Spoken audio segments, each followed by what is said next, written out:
dia! Mais um dia amanheceu.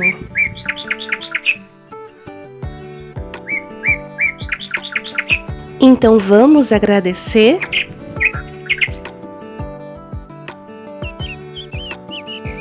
Então faça comigo essa oração. Feche seus olhos, vá no seu quarto, feche a sua porta ou em algum lugar que te traga calma.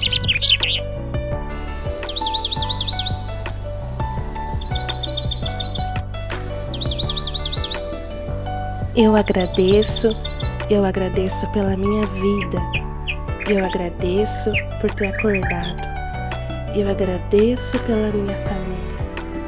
Eu agradeço pelo pão que eu comi hoje. Eu agradeço pela fartura que há em meu armário.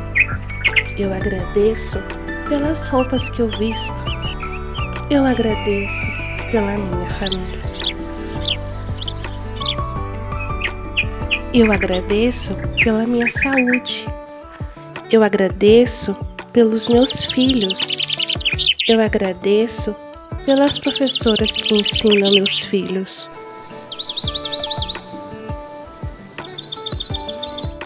Eu agradeço pela natureza. Eu agradeço pelo seu cuidado em mínimos detalhes. Eu agradeço por coisas que um dia eu pedi e hoje eu tenho. Eu agradeço porque onde eu moro é um país de paz.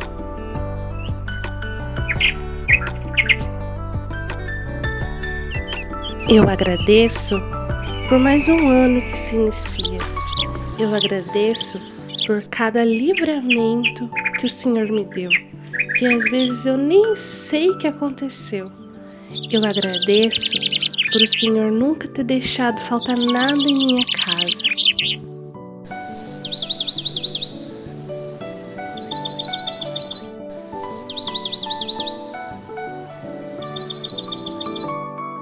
Eu te agradeço por esse ouvinte que está do outro lado.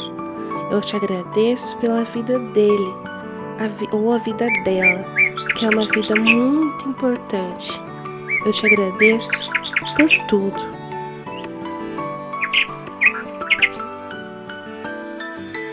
E assim eu termino a minha oração. Fica comigo, fica com o meu ouvinte, que o nosso dia seja uma bênção. Muito obrigado por esse momento e até uma próxima. Bom dia!